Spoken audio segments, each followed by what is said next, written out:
시청자 여러분께 문화 인사드립니다. 현월TV 윤목사입니다. 연달아서 강의를 진행합니다. 참된 교회란 무엇인가 시리즈. 이게 매주 연재하던 것은 아니었기 때문에 상당히 긴 시간 동안 진행이 되었습니다. 이제 어느덧 마지막 시간이 되었는데요.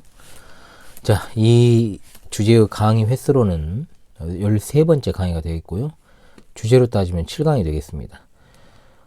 그래서 지난 시간까지 참된 교회가 하는 활동들 가운데 두 번째인 교회 안에서의 활동을 공부하며 마무리를 했습니다.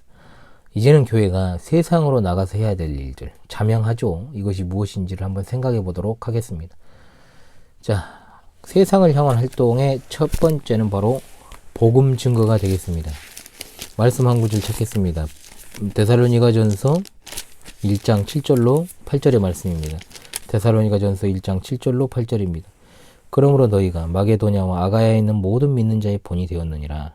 주의 말씀이 너희에게로부터 마게도냐와 아가야에만 들릴 뿐 아니라 하나님을 향하는 너희 믿음의 소문이 각처에 퍼졌으므로 우리는 아무 말도 할 것이 없노라. 아멘. 자, 교회가 세상을 향해 살 일은 너무 많죠, 여러분. 일일이 열거할 수조차 없지만 가장 궁극적이고 핵심적인 것은 역시 영혼 구령입니다. 자, 무슨 사회복지, 구제사업, 교회가 아닌 다른 단체들이 하는 게 더 낫습니다. 그런 것은 핵심이 아닙니다. 그러나 교회는 교회만이 할 수 있는 일을 해야 되잖아요. 모든 섬김의 궁극적인 목적은 영혼 구령입니다.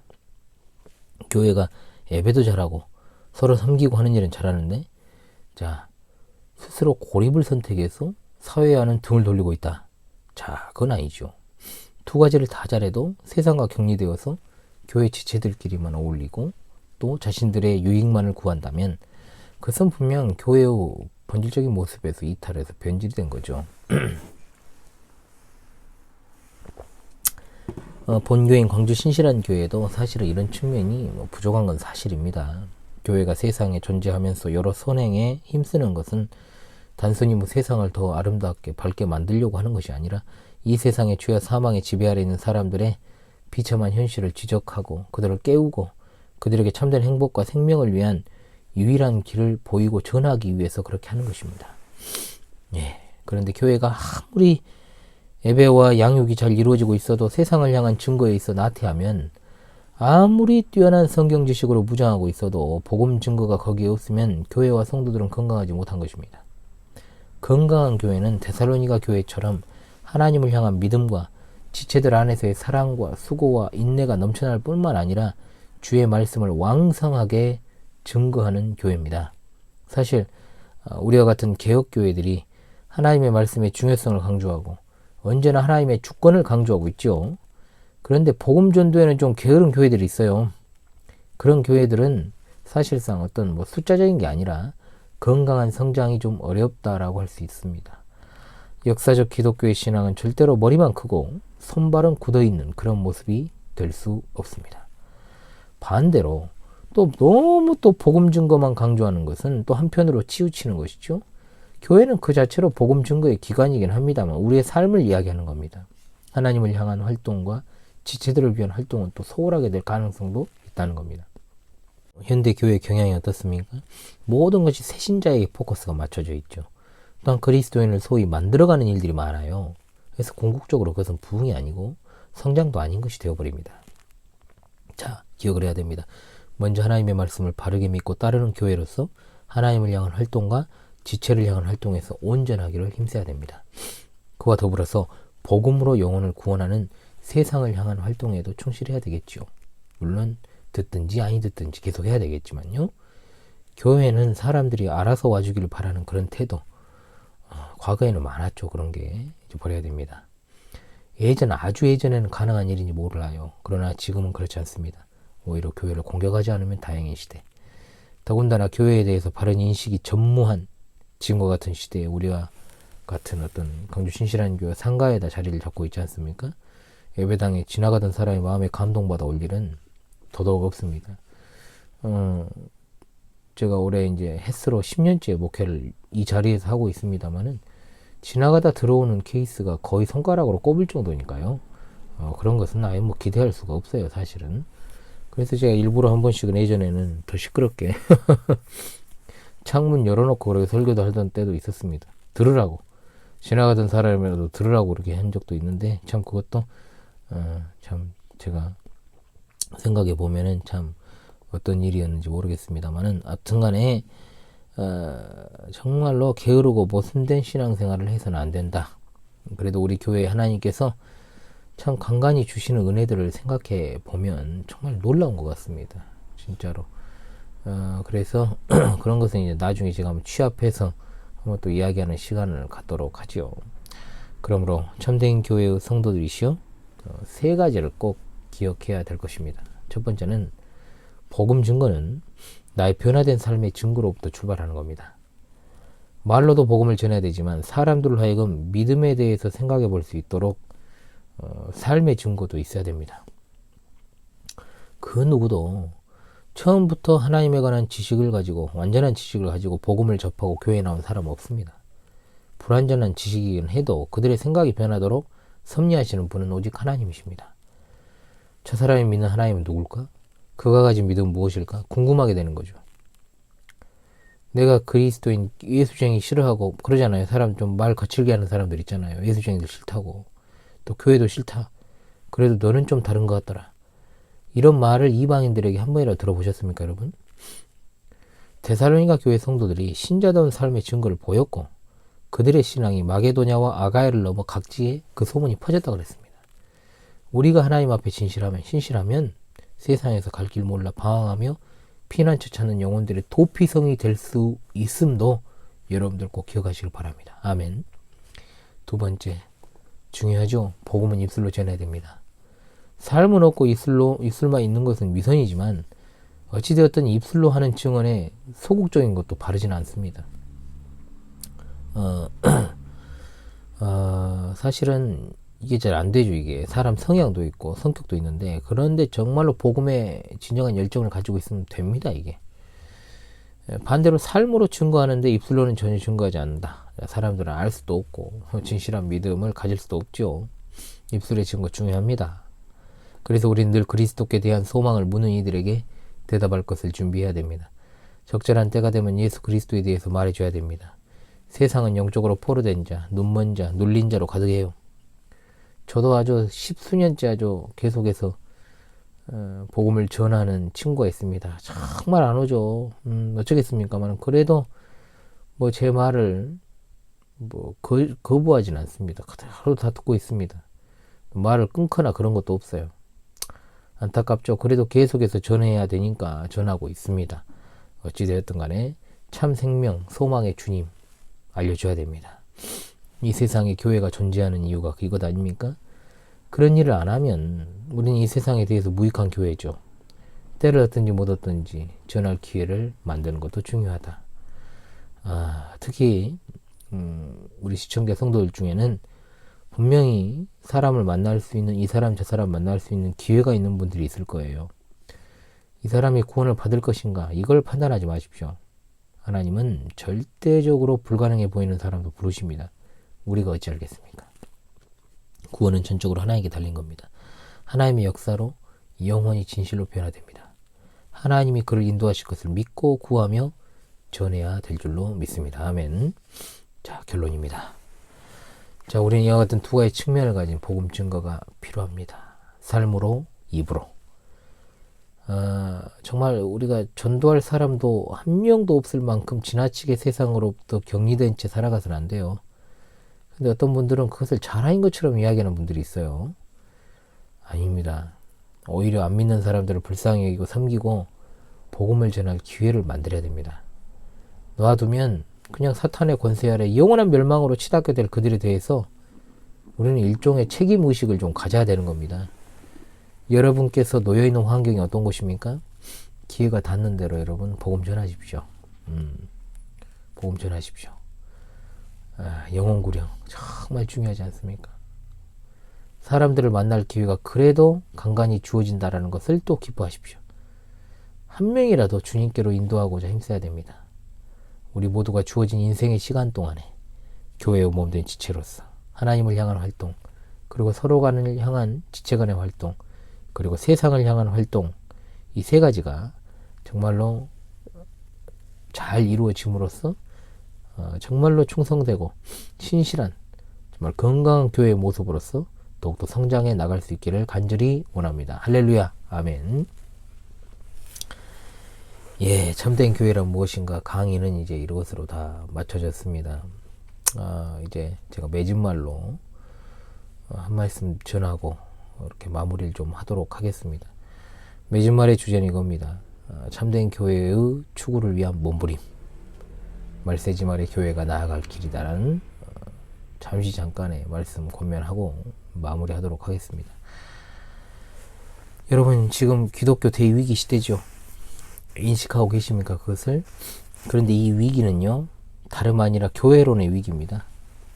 배도와 불신앙이 난무하고 또 교회가 그 본질을 상실해서 교회다움을 잃어가는 이 시대에 여전히 현실을 분별하고 참된 교회를 추구하려는 목회자와 참으로 신실한 성도들도 있지만 대개 참된 교회보다 진리에 좀 갈급한 영혼들을 갖다 채워주지 못하고 방황하게 만드는 교회 모습이 더 많은 것도 사실이에요. 언제부터인가 사람들은 자기 구미에 맞는 교회를 초이스하려고 다니기 시작했고, 또한 교회는 그런 사람들을 수용하기 위해서 마케팅으로 눈을 돌려버렸죠. 문제는 교회다움을 잃어가는 곳에 사람이 넘치고 교회답다고 하는 곳에 사람이 별로 없어요. 이단 집단에는 오히려 사람이 차고 넘칩니다. 교회 안에 그리스도인이 아닌 명목상의 유사 그리스도인들이 너무 많습니다. 그들 중에는 교회를 언제든지 나갈 준비가 되어 있는 자들이 있고, 코로나 팬데믹 상황 속에서 가난한 신자가 되거나 아예 신앙을 버린 사람도 부지기수입니다. 1차적으로 자기중심적으로 신앙을 해석한 사람들의 책임이긴 해도 그들의 구미에 맞추어서 마케팅으로 눈을 돌려버린 교회의 책임이 더욱 크죠. 그리스도교의 신앙은 뿌리가 있는 신앙입니다. 어느 날 갑자기 땅에서 솟아난 것이 아닙니다. 그러나 교회론이 없는 교회의 가장 큰 문제는 뿌리 없이 현대 시대에 배태된 변질된 기독교를 사람들에게 주입시켜 버린다는 겁니다. 교회는 그리스도가 머리 되시며 그분이 통치하시는 교회입니다. 우리는 각 지체로서 하나 되어서 하나님께 영광을 돌리기 위해 하나님을 향한 활동과 또한 지체들과의 활동과 세상에서의 활동, 즉 복음 전도를 추구해 나가야 됩니다. 그 모든 것의 중심은 하나님의 말씀이고 하나님의 말씀에서 벗어난 것을 우리는 신앙이라 부르지 않습니다. 역사적 기독교회는 일치된 성경 해석과 신앙 고백을 가지고 있고 이것에서 벗어나 있는 것을 우리는 그리스도교라 부르지 않습니다. 그러나 현대 시대에는 그러한 것들이 의미가 없어져 버렸습니다. 교회는 개인주의적 성향에 익숙한 사람들을 세상의 방식으로 수용하고자 교회의 세속주의를 침투시켰고, 결국 교회는 시대정신에 휩쓸려서 교회의 본질을 상실하고 말았다는 겁니다. 이 시대의 정신은 절대적 진리를 이야기하지 않습니다. 상대주의적 사고방식으로 너와 나의 다름을 이야기합니다. 자신의 자아가 주권자가 된 시대입니다. 문제는 그런 것들이 새로운 피조물이 된 그리스도인들의 이전의 모습임에도 불구하고 여전히 그러한 생활 패턴을 교회에 가지고 들어온 사람이 주도적으로 많아져 버린 교회가 되어버렸다는 데 있습니다. 비현실적으로 보이는 교회에 관한 귀한 가르침은 계속해서 강조되어도 전혀 지나치지 않습니다. 우리가 살아있는 한 계속해서 참된 교회를 추구해야 되고 세워나가야 되고, 또한 그 참된 교회는 오로지 역사적 기독교회의 참신앙 안에서만 가능한 것이기 때문입니다. 성경적인 바른 교회가 하나라도 세워지는 것은 쌍수를 들고 환영해야 됩니다. 교회가 포화 상태라는 말이 예전부터 한참 있었죠. 그러나 오히려 지금 이 시대는 참된 교회가 기갈 상태를 맞이한 것이 상황입니다. 지금 현재 상황이죠. 교회를 추천할 수 있는 시대도 지났어요. 방송도 위험하다고 했죠. 내부에 들어가기 전에 밖에서 보는 건 다를 수가 있다고 했습니다. 교회는 언제나 성삼일체 하나님 중심, 말씀 중심, 교회 그 자체가 중심입니다. 따라서 지상교회는 하나님의 영광을 위한 일에 도구로 쓰시고자 교회로 우리를 불러 모으신 것입니다. 우리는 지극히 평범하고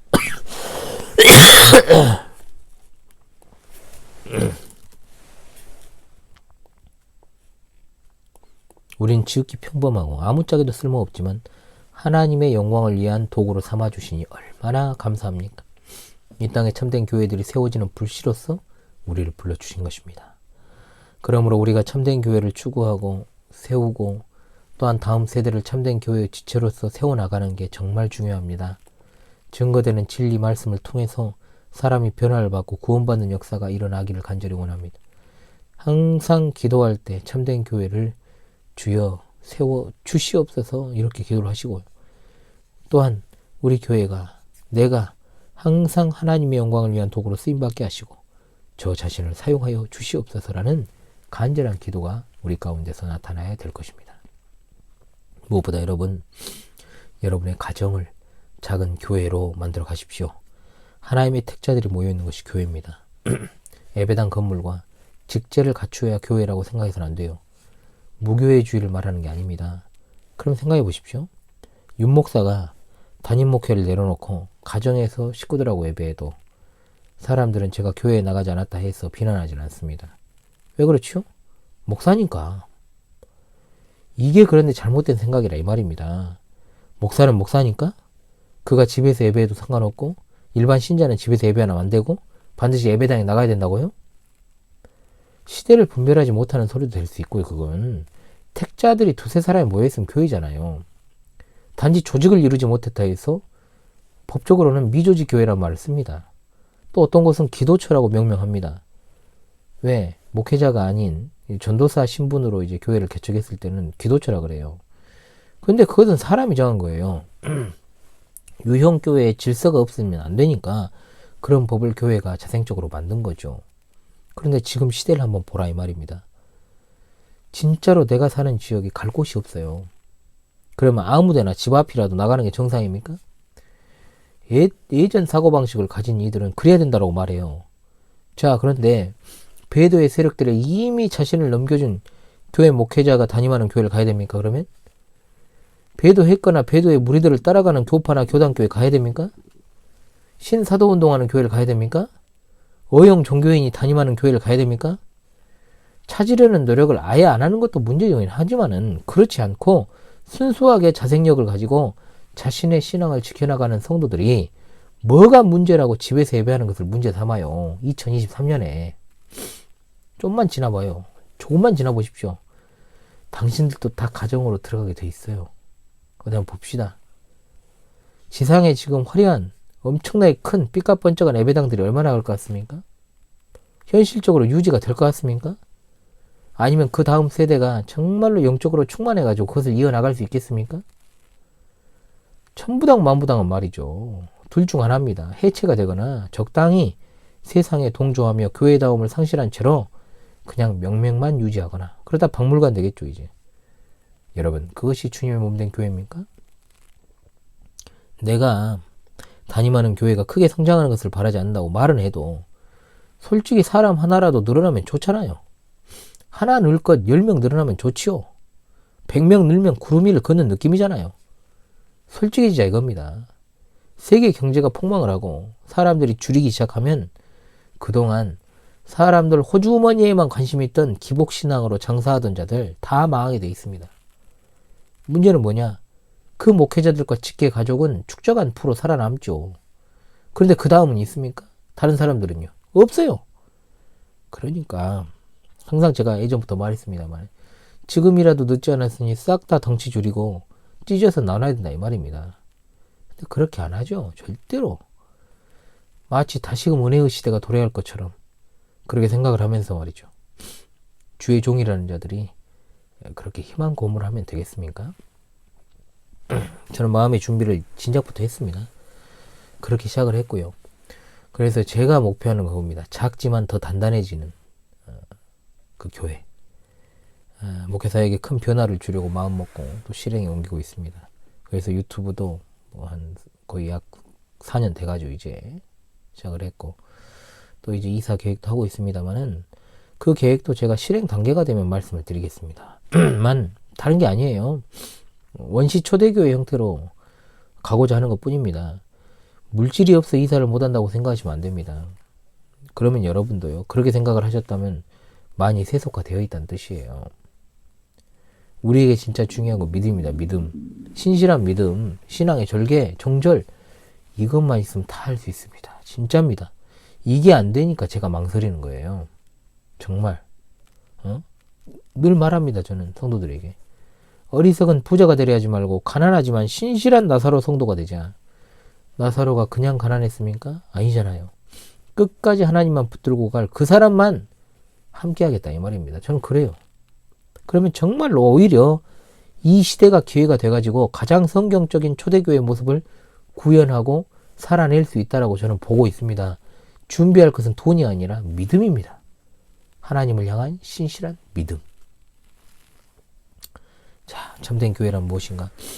시리즈를 이렇게 마치도록 하겠습니다. 코가 막히고 아주 목은 간질간질하고 좀 장난 아닌데요. 이제 맞춰지는 것 같습니다. 더 길게 할 수 있었지만요. 더 길어지면 할 말을 해야 될 시기를 놓칠 것 같아서요. 이렇게 마무리를 하도록 하겠습니다. 여러분 지금까지 이 시리즈 강의 들으시느라 수고 많으셨습니다. 다시 보기는 여러분 재생 목록을 통해서 보시고 순서대로 그 유익을 받으시면 될 것 같아요. 마지막 때 주님께서 보시기에 신실하고 정말로 기이한 믿음 갖추시는 여러분 다 되시기를 간절히 바라오며 참된 교회란 무엇인가 지금까지 강의를 마치도록 하겠습니다. 지금까지 혈월TV 윤목사였습니다. 감사합니다.